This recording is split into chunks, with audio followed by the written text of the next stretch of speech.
Jessica from Traveling I'm Happy, and on today's video I'm gonna talk about on the ultimate guide to enjoy Thailand in 18 days and how much you need for doing this trip. So this is the first video of this channel and I'm very happy finally launching this project. I love traveling and I am traveling already around 6-7 years, and I decided to start sharing my experience with my trip to Thailand. So don't forget to subscribe if you like the travel world. My first stop was Bangkok, and here are some tips that I think is gonna help you. When you're in Thailand, you will need some money in cash, not so much for every single thing because there are many places that you actually can pay with your card, but yes, for some situations you're gonna need money in cash. So I recommend you to withdraw some money while you are at the airport. It's pretty much the same price, so you're not gonna find a huge difference between taking money at the airport or at the city center. But while I was there, my experience was that it was a little cheaper to take money directly from an ATM than to change the money on those exchange money stores, So the conversion at the time I was in Thailand, it was €1 for around 35 bahts. And bahts is the currency of Thailand. I just googled it and the currency conversion is pretty much the same. It's still around €1, around 35 bahts. Another thing that I think you are gonna need is a credit card.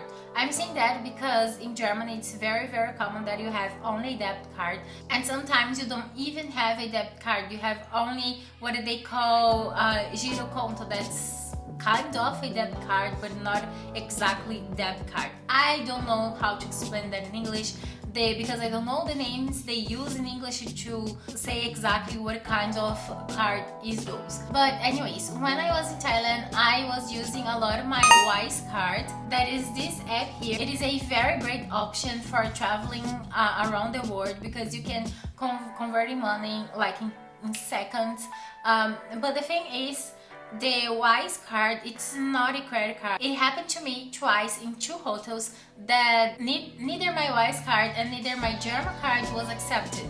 And I came to the conclusion that the reason was that both of them are just debit card. So my boyfriend actually used his card to pay all the hotels because my card wasn't being accepted in any of the hotels. And I think that is the reason, because I don't have a credit card, I have only debit card. So pay attention. If you have only debit card and you're going to Thailand, you may want to issue a credit card before you go there. But despite the hotels themselves, every other place that they were accepting cards, my Wise card was accepted, and it's really good. I love this card so much because for traveling, especially when you're traveling for other countries with other currencies, it really makes easier because you can actually withdraw money on the original bank, like not Wise Bank but any bank, without no fee. So it's pretty much like this. You have 2,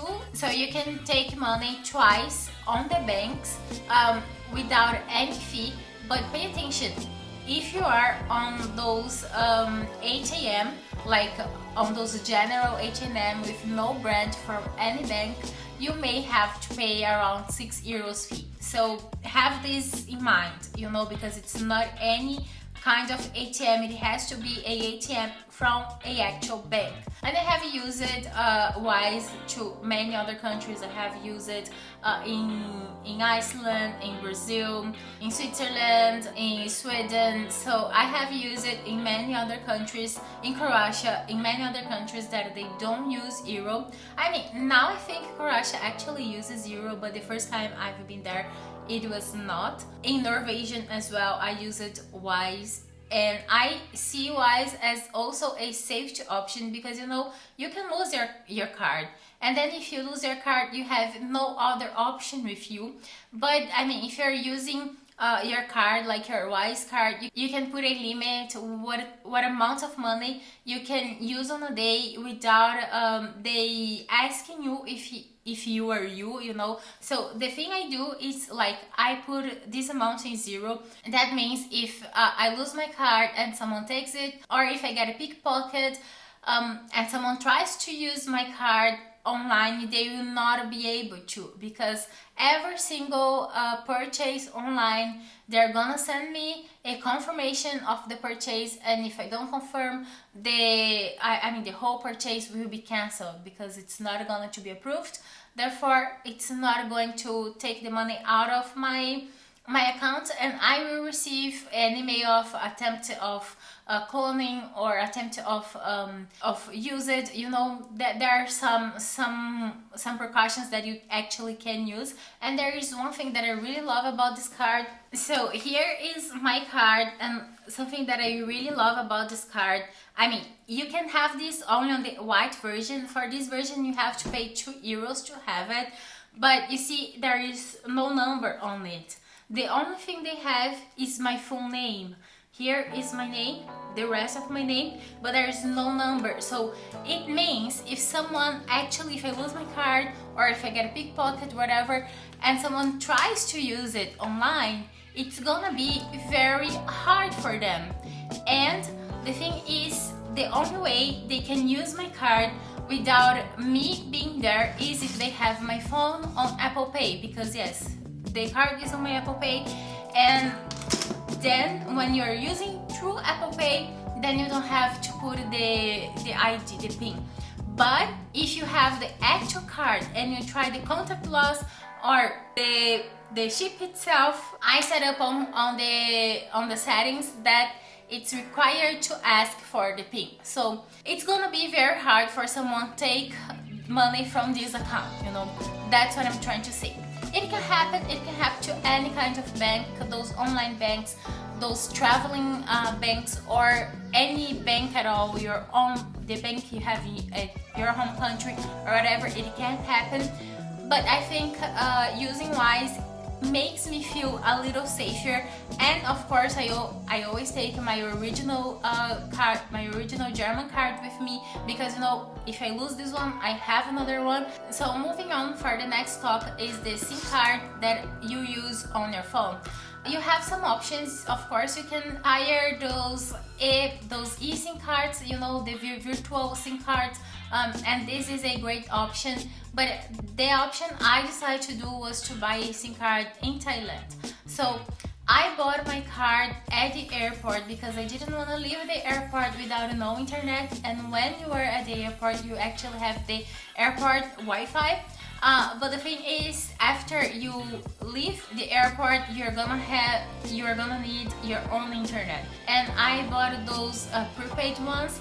The one I chose was almost 1,000 baht, and this was unlimited internet for 30 days. So I could choose 15 days or 30 days. I was going to stay there for 18 days, and I didn't want to stay 3 days without internet, especially because I am a content creator. This may be my first video here for this channel in English, but I have another channel where I speak on my mother language, and I'm always posting on real time on Instagram. I chose to pay a little extra and have internet for my whole 18 days that I was going to be in Thailand. I remember it was around 28 euros, like taking out of my account. Oh, there is actually one more thing before we started the guide itself. It's about vaccine certificate. Of course, if you're from US or from Europe, you don't need this. But the thing is, if you were on the last 15 days in one of the countries that has problems with yellow fever, you are going to need an international vaccine certificate for yellow fever. So just Google it. It's very easy to find the countries you need to have the vaccine, to get the vaccine, and to get the international certificate. So I think now I actually covered all those initial bureaucracies that you actually need to know while you are still at the airport, or to actually get in Thailand to enjoy your trip smoothly the rest of the days, you know. As I said before, I arrived through Bangkok, and in Bangkok the hotel I chose is called Rest 24. It was a very good hotel. I mean, What I liked the most about this hotel was the location. I actually think it was a very good location. We were able to go all around with the trains and buses pretty easily, so good location. And the room itself was actually quite big. It was comfortable and I like it very much. So on the first day, I arrived in the hotel around 2 p.m. I was actually very tired because it was a 16-hour flight divided in 2 flights from Germany to Bangkok. So I took a shower, I had a very short nap, but I also was excited to be in Thailand and I wanted to go out. So later on, we've been to Koh Tao Road. It was our first stop in Bangkok. As I realized, when it started getting dark and like night feelings, night vibes, this whole street, it's kind of a, I don't know if it is the biggest party area, but it was the biggest party area we were in Bangkok. The Koh Tao Road is definitely a great point to go for eating, for having a nice evening. And on this very first day in Bangkok, I actually tried a Scorpio. To be honest, I had already had 2 or 3 drinks because I think without any drink, I definitely would have just simply taken a Scorpio and eat it, you know. I needed a little bit of incentivation, motivation, you know. But it was fun. Actually, it doesn't taste so horribly. Yeah, it's okay. It's an okay experience, and I actually did great content with this, so it was manageable. Just to do a disclaimer, of course, Thai people don't normally eat insects, Scorpio, or all those things they sell. In Thailand, it's known to be for the tourists, you know, like they do that for the tourists. It's a big part of tourism.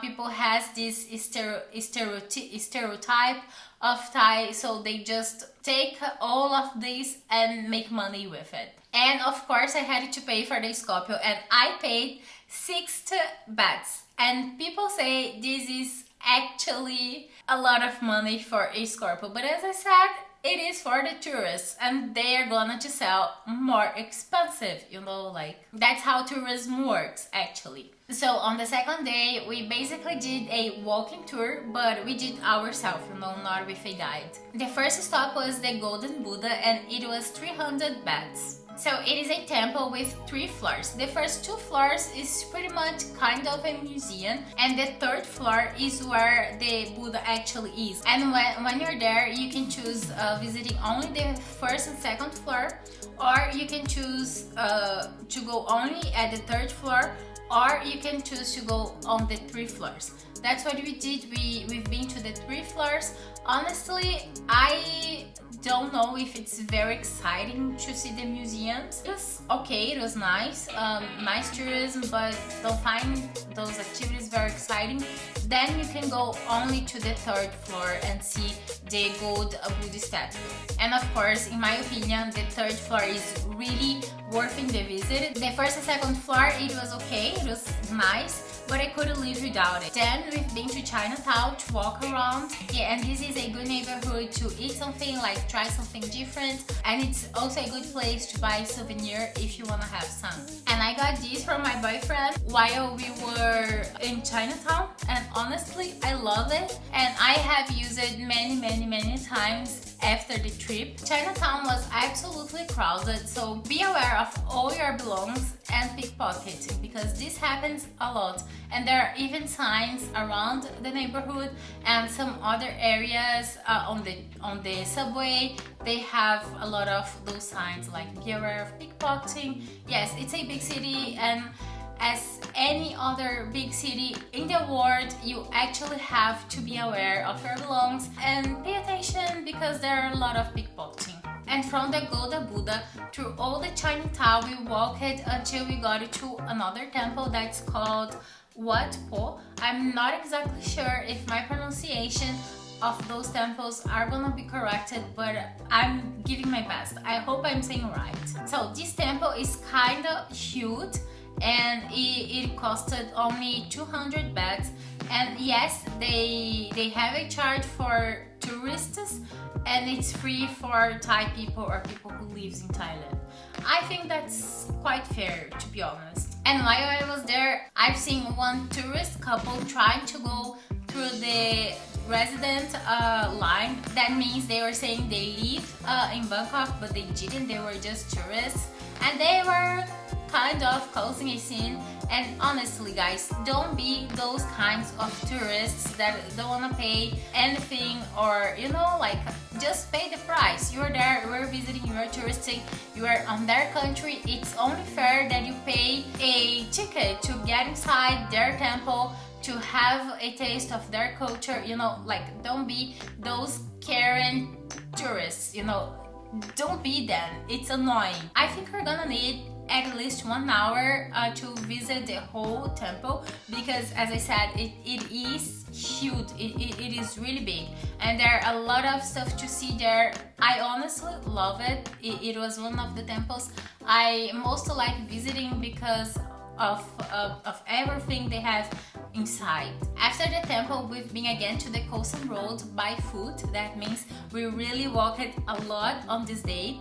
And there at Coastal Road, we had a pause to have drinks and eat something, and then we've been to our hotel. On the third day, we did a tour guide with Gather Guide. I'm letting the QR codes here and also the link on the description of the video. And this tour was absolutely fun. First, we went to the Mak Klong Railway Fair. This fair is famous because a train goes through the fair, you know, like literally. The fair is built on a railway. That's why the name of the fair is called there is railway on the name of the fair. And that is also the same reason why this fair is quite famous. Of course, it's crowded, so you also have the option to walk inside this train. We decided not to, first because we didn't have like many hours to stay there, and the trains goes every hour, and also because it was so crowded, so packed, and people were actually inside the train and very packing like this, way worse than taking a train on a rush hour in New York, for example. Because seriously, I don't think it's worth paying to be inside a train that's gonna be so full, so packed, and it was so hot on the day that probably I wouldn't be feeling well after this. So I didn't see a point on trying to catch the train and be inside the train, but I had a lot of fun walking around the fair. I even bought a mango smoothie, and it was delicious. Seriously, it was really delicious, and it was fun to see the train coming, and it comes on a very, very slow speed. That means you can walk across the street several times. You can even stop and make pictures. Many of tourists were doing that. So yes, it's pretty fun. I think it's funnier being outside the train than inside the train, you know. I mean, just my opinion. Then we headed to a floating market that's called Inthanon Sidewalk. I absolutely love the place. It's beautiful, and what I like it the most, or I thought most impressive, is that when you are actually on the floating market, you know, like on the little boats going through the floating market, it's not like that there are, of course there are several boats marketing on the boats. That's why the name is floating market, because you are on the market but it's floating because you are on the top of a boat. And the thing is, the marketing boats, they are coming and going all the time, and then you just wait if you want something, and then this boat that where they're selling their stuff, they kind of attach it to you, like with their arms, or I don't know how they are following you all the time, but they kind of attach you and do the sale, you know. And then it's not your boat that stops, your boat are always moving, and I thought that quite impressive. I mean, I liked the experience. So at this floating market, we also had a time to have lunch there, and then we've been back to Bangkok. And this tour to the Maklong Railway Fair and to the Danong and Sudoak floating market was 26 euros per person. On our fourth and last day in Bangkok, we actually didn't stay in Bangkok, but we did a day tour to Ayuthaya. We also booked this tour with Get Our Guide, and I'll add the link of this tour also at the description of the video. Ayuthaya is around 1 hour and 30 minutes from Bangkok. And first we've been to the meeting points with all our belongings because our plan was not to go back to Bangkok, but from Ayuthaya take a train and go to Chiang Mai. That was our next stop. Here I have to make a disclaimer because we were a little lucky. The thing is that this tour was not with buses. I was thinking that we're gonna be with buses as it was the other one to the railway and to the floating market, but the thing is it was not. It was with normal vans, and those vans, the van we took was already kind of a pack full of other stuff, their stuff, the stuff they needed for the tours, like water and stuff like this they were providing us and blah blah blah. But the thing is I didn't know that, and we were lucky because we didn't have like big luggage. We had only carry-ons with us, so it made it easier to fit on the van. But as a disclaimer, before you book any train or any bus from Ayuthaya that you decide, oh, I'm not going back to Bangkok, I'm staying in Ayuthaya, please contact the provider of the tour before you book your train or before you book the tour itself, because you may not have the same luck as we did. The first stop of the tour was at the King Summer Palace. Yes, in Thailand they have a king. After the Summer Palace we headed to the downtown, and there was another floating market. We've been to another floating market and it was also quite nice. And in downtown we also had a lunch pausa, so like to have lunch and stuff like that. And they also had like those tourism with elephants, which I am totally against it. So I wouldn't never go up on an elephant to walk around. I don't like animal tourism, even though I have done once when I was in Morocco, but I gained a lot of information on this matter, and I am not a very fan anymore of animal tourism, so I didn't take a ride on the elephant. After the lunch pause, we visited two temples in Ayuthaya. Those are, in my opinion, the biggest attraction, and we've been to Wat Mahatat and Wat Prasi Sampet. Again, I'm not sure how my pronunciation is. I hope it's understandable because I have no idea how they say the names of those temples. So both temples are magnificent, like it's amazing to see them, the rooms of the temples, and I'm speechless to think about it because it's really beautiful. Unfortunately, I don't have any of my footage that was horizontal because my older hard drive got fried. So yes, I am hoping to get all the footage back when I go to Brazil in the end of this year, and I am getting the hard drive like to a technician to see if they can fix it or recover my data, but till then I don't know. But happily I had a lot of registers with my phone, so those are the images you are seeing here. So this day tour from Bangkok to Ayuthaya that we also did with Get Our Guide, it was 39 euros per person. After the entire visit, you would return to Bangkok, but as I said, we decided to stay in Ayuthaya, and from Ayuthaya, we are going to our next stop. So the tour ended around 4 p.m. But the thing is, our train to Chiang Mai was only 11 p.m. So we had a huge time and no place to stay. We decided to randomly go to door by door of all the hostels we found on Google Maps to see if they had any room available. Hotels and hostels. you know, like not only hostels. So to the first one we've been, they didn't have any room available. The second one supposed to be a hostel, but they didn't exist anymore, they were closed. And then we found a third one that was a hotel, and it was open and they had an available room. So it was amazing because it was so randomly, and I have never done that on a trip before, you know, like, oh, I arrived here and I am walking around to see if I find a hotel. It was really interesting experience for me. And this room was 17 euros, like the daily fare is 17 euros. I thought a great price, you know, like the room was really big, everything inside seems like renovated, like brand new. From the outside it seemed a little bit like, oh, it's an abandoned place, looked like an abandoned place, and I was like, it may be an abandoned place. But then we saw someone inside and we asked if it was the hotel or not, and they said yes. And then we stayed there like for 17 bucks. The shower was amazingly good, and I was needing the shower at that moment, and I was needing the bed to rest a little bit before taking the train. You know, like I was really tired. We walked a lot on the last few days and I was like exhausted. So but of course our train was only like 11:30, I don't remember quite exactly the time, and we still had time to actually go eating. We found what seemed to be a nice restaurant, and we've been there, and it was a very nice restaurant.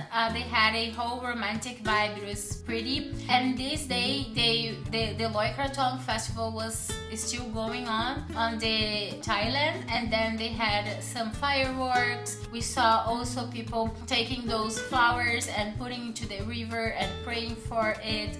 It seems that this Loy Krathong festival, it's about for you being grateful for nice stuff that happened to you. So those like flower beds with a candle on the top, you lighten it and then you put on the river and wait the river to bring all your gracing through the river, you know, like you are giving your thanks to the river or something like that. That's how I understood, like that's what they told us the festival is about. So after the dinner we've been back to our hotel, and this hotel was only around 10 minutes walking to the train station. It's pretty okay actually. So our ticket from Ayuthaya to Chiang Mai we actually bought when we were in Bangkok. They have a website, it's called Railway, and the thing is we didn't manage to buy online. It was like, I don't know, every time we try to like actually buy the tickets, the web page was not exactly working and so on. So we've been to the train station of Bangkok, the central train station, and there we bought our ticket from Railway. And the thing is that those trains, they have first class, second class and third class. The first class you can find some beds and stuff like that. The third class, they say it's really horrible. I have no idea, because when we were there we had only the option of choosing the second class. When the train arrived I thought it was quite okay. I actually was quite cold. I didn't have any coat on me. So here is my tip. If you're going to take any night train, please take a coat with you for the night, because you are gonna need it. Yes. And wear trousers to travel, not a shorts. Those were my mistakes. We arrived in Chiang Mai around 12 p.m. In Chiang Mai we stayed on a very beautiful hotel with a swimming pool. The vibe was very relaxing. I love it. Our room was quite big. There was a living room, a kitchen. I mean, it was an amazing hotel. The downside of this hotel is that's not at the city center, so that means you actually can't go around by foot. That means you need to take those tuk-tuk or what they call Grab. On the Grab app, you know, like the Thai Uber. I'm putting here on the screen somewhere the screenshot of the app. It's called Grab. It's literally like an Uber, but it's the Thai version app. And those cabs are quite affordable, so that's totally okay. The name of the hotel we stayed is the Opium Chiang Mai, and the daily rate was around 32 euros at the time we've been there. So on this day, my boyfriend was feeling unwell and he didn't want to go around, but he let me free to do whatever I wanted. But I decided to stay in the hotel room with him.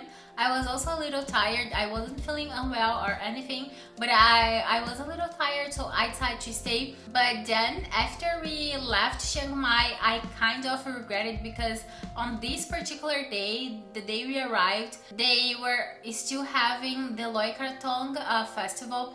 And in Chiang Mai, it's very famous for those balloons thing that they released on this event, on the Loy Krathong event. I mean, I have no idea if I would actually be able to go to the event, because I don't know if they sell tickets, if it was sold out or not, or if you can just go there and see the event or whatever.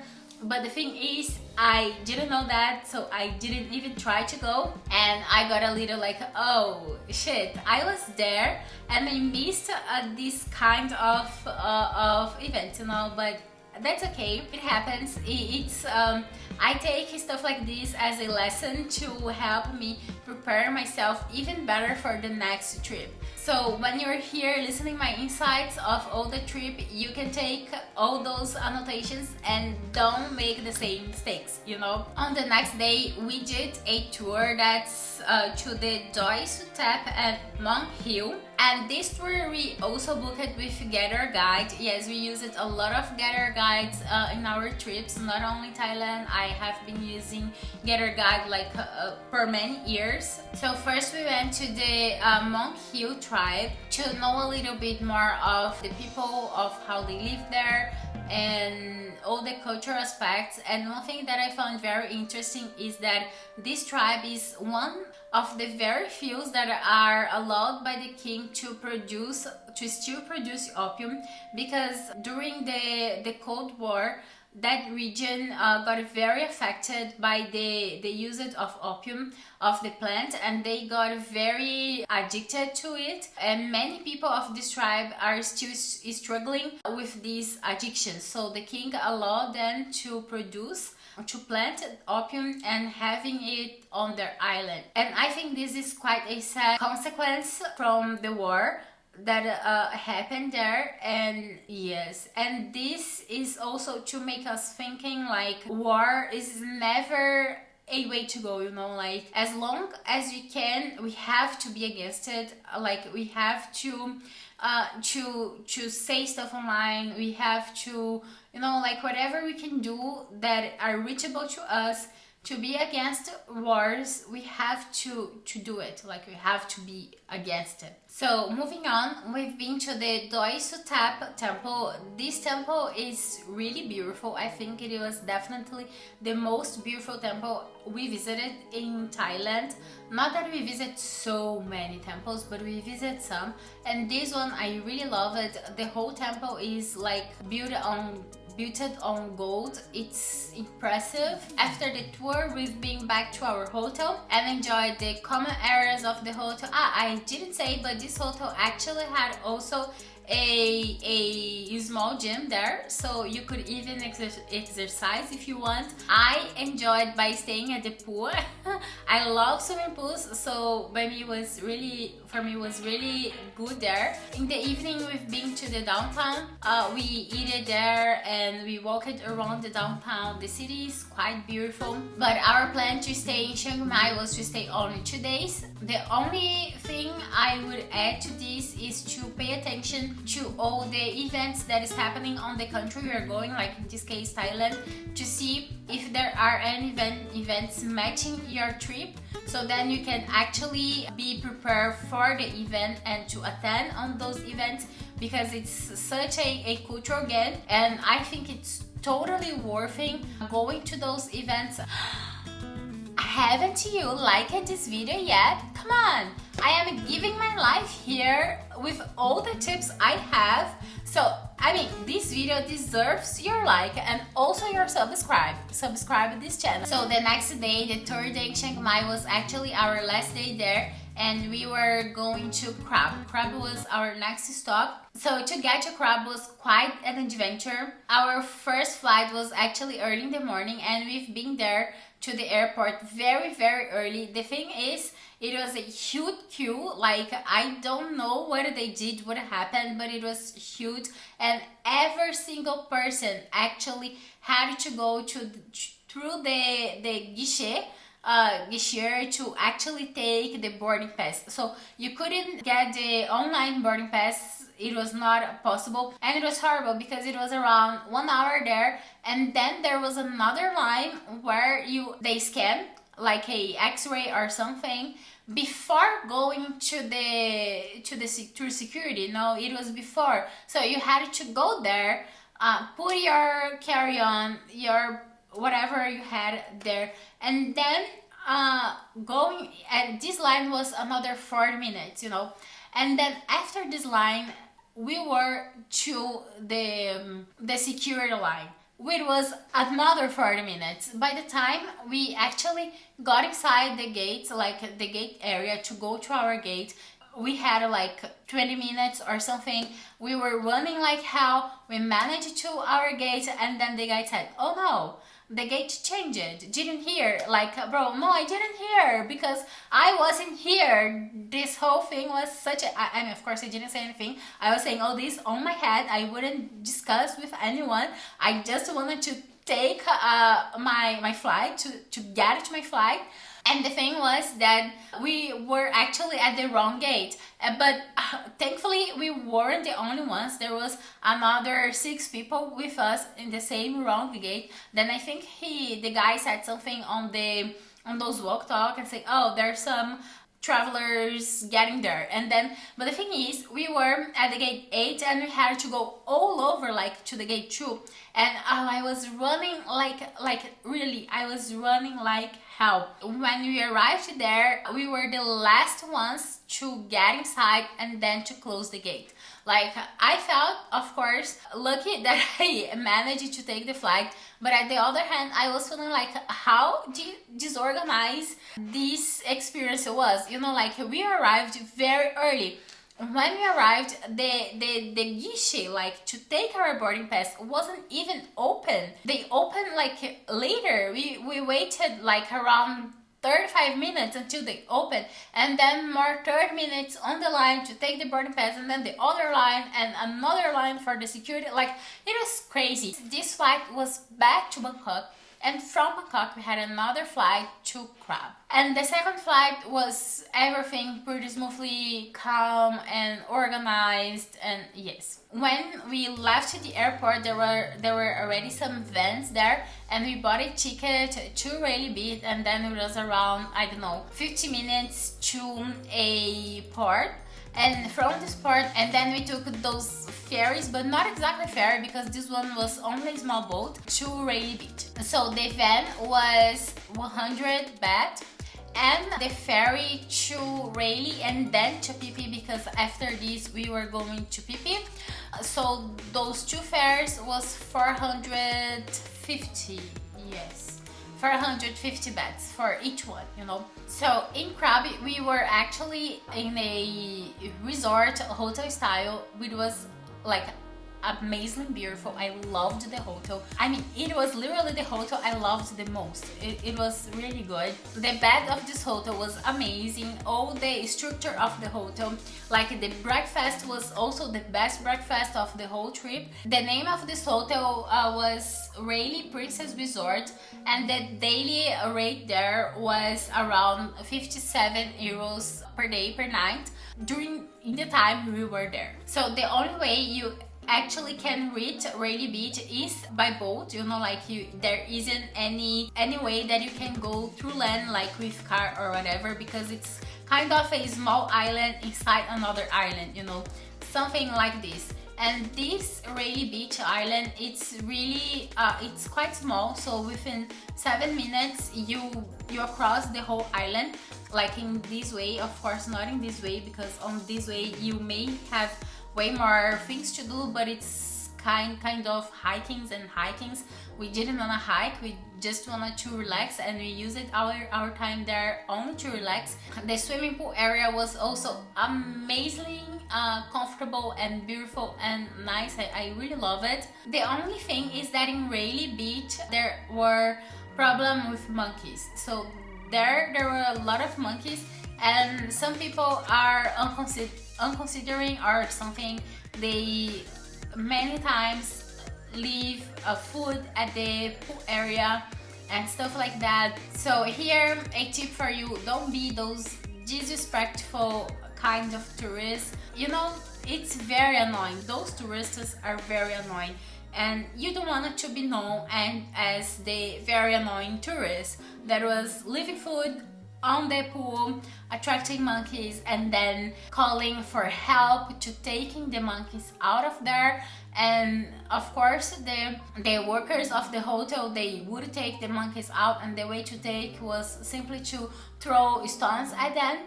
And you know, like you are such an annoying guest. You shouldn't even be touristing if you cannot behave. I mean, my opinion, but anyway, don't be this kind of tourist. So in Rayleigh Beach we stayed there 3 nights and I relaxed a lot. We did one tour there that we also booked with Get Our Guide, and this one was to Hmong Island. And the thing of this island is that it wasn't a such hot spot. There is an island that was recorded one of the movies of James Bond, and the thing is, this island, I don't remember the name, I googled here and it's on Pan Na Bay. I'm not sure if it's right or not, but the thing is, this island was closed for a long time, including the time when I was in Thailand. And the island next to this one is the one I did a tour that is called Hmong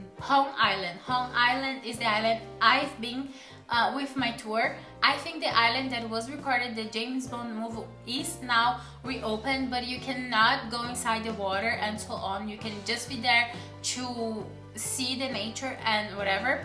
This tour, actually, you have more than one stops. So we've been to 2 beaches actually, and I don't know the names of the beaches, to be honest. I don't have here at my script, and I don't remember the name. And we also stopped at a lagoon. This tour we also did with Get Our Guide, and it was 35 euros per person. In my opinion, it was totally worth it. So after those days in Krabi, we've been to Phi Phi. So from Krabi, specifically from Rayleigh Beach to Phi Phi, there is only 1 ferry per day that is in the morning at 9:30 a.m. So we started with those little boats, but the thing is, we were actually moving from this little boat to a real ferry in the middle of the ocean, let's say like this. And to be honest, I was a little scared to do the moving because I have a problem on my knee and I cannot jump. So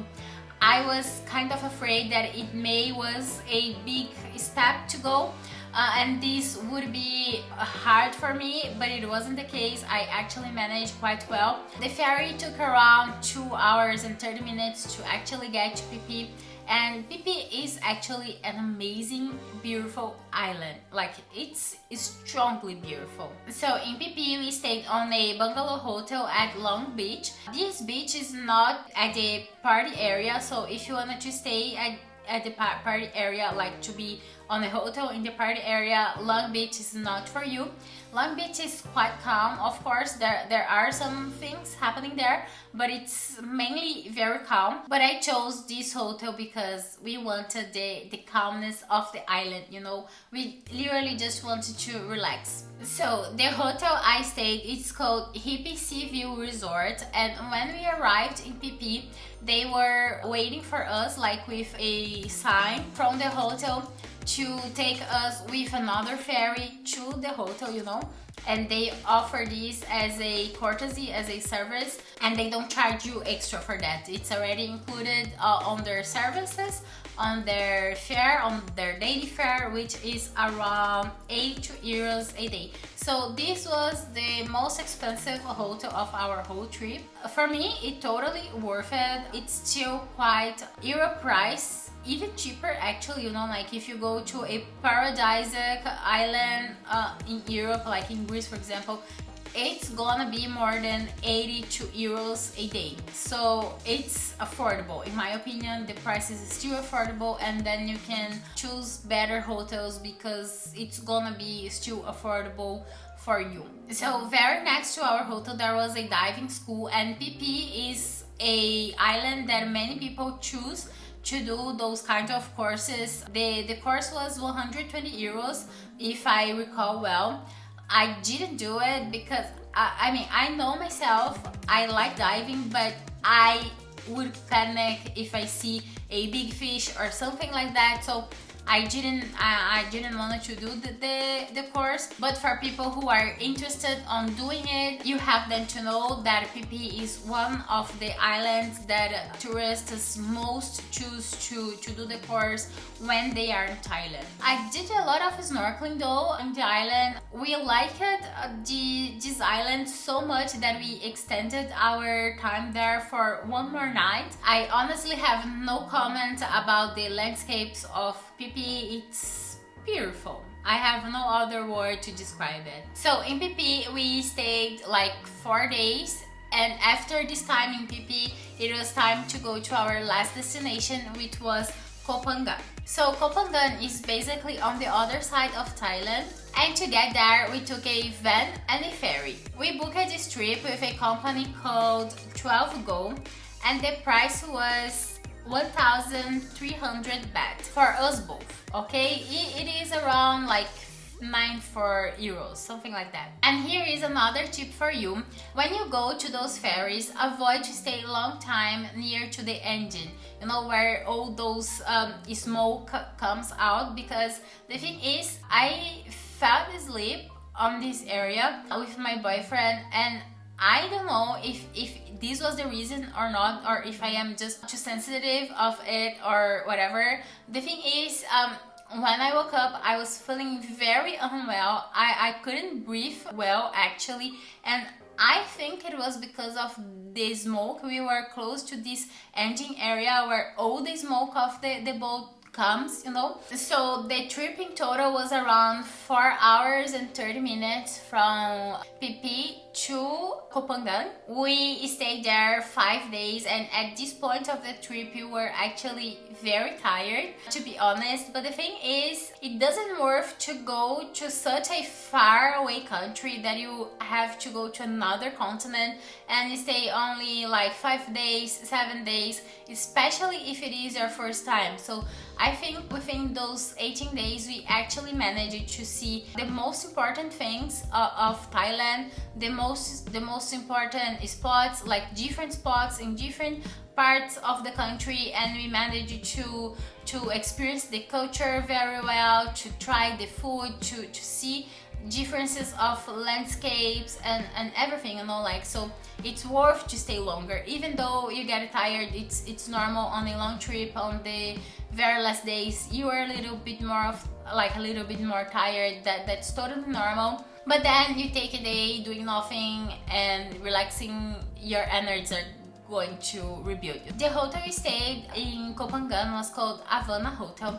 and it was also a very nice hotel. I like it very much. It was like on the beach, actually, like less than 2 minutes from our room. We were already on the beach of the hotel. The daily rate of this hotel was around 62 euros at the time. While we were there, we did like kayaking, like beach stuff, mainly beach stuff, staying in the beach. This hotel also had a very nice swimming pool, and honestly, I am more a swimming pool girl than a beach girl, but I love this beach vibe, you know, like being close to the beach, being able to put my feet on the sand. But I don't like very much to stay on the ocean for swim, you know, I prefer swimming on the swimming pool. So while we were there, we also did a tour to Koh Tao, and this tour was 35 euros. We also booked it with Get Guide. So there is a downside of this hotel we were, it's the location.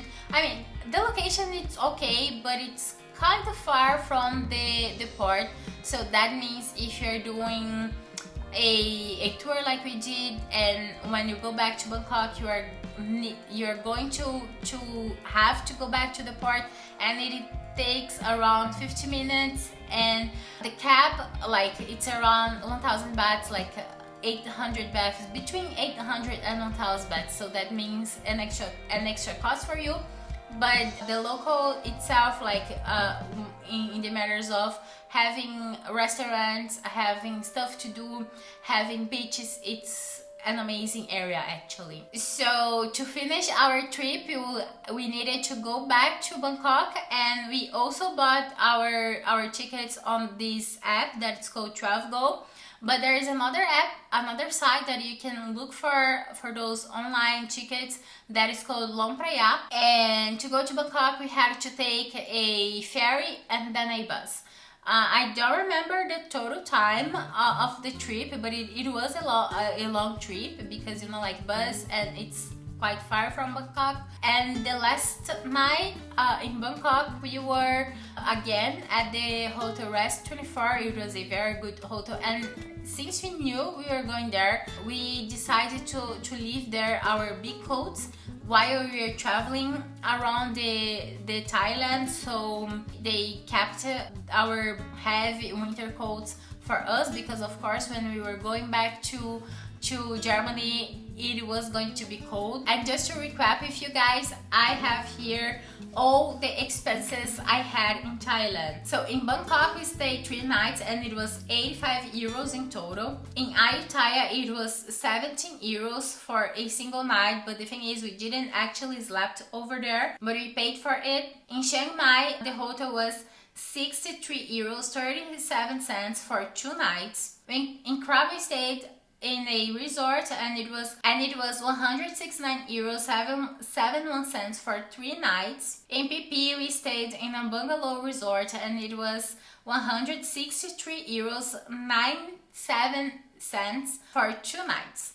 In Koh Phangan we stayed 5 nights, and the resort was 307 euros 49 cents. And finally, one more night in Bangkok, that was 26 euros 24 cents. With tourism in total, we spent 328 euros and 52 cents. The ticket from Germany to Thailand, my ticket from Germany to Thailand was 583 euros. And from Bangkok to Chiang Mai, we took a night train, and it was 75 euros for us both, me and my boyfriend. To Krabi we flew, we took a flight, and it was 311 euros 46 cents for us both again. To PP it was only 8 euros and 50 cents for each one. To get to Koh Phangan it was 120 euros and 41 cents for us both. And to get back to Bangkok, it was another 93 euros and 80 cents, both tickets. With food, souvenirs, and everything we paid in cash, it was 600 euros. So in total per person, it was around 1,772 euros for 18 days in Thailand. And with that, we covered all the itinerary in Thailand and also the expenses. I hope this video somehow helped you to plan your trip to Thai, this amazing country. I was absolutely in love for the country. And if you like this kind of videos and wanted to know more about the travel world, please hit the like button and don't forget to subscribe on my channel. I mean, I know this is the first video of the channel, but give it a chance. So for today is it. Cheers!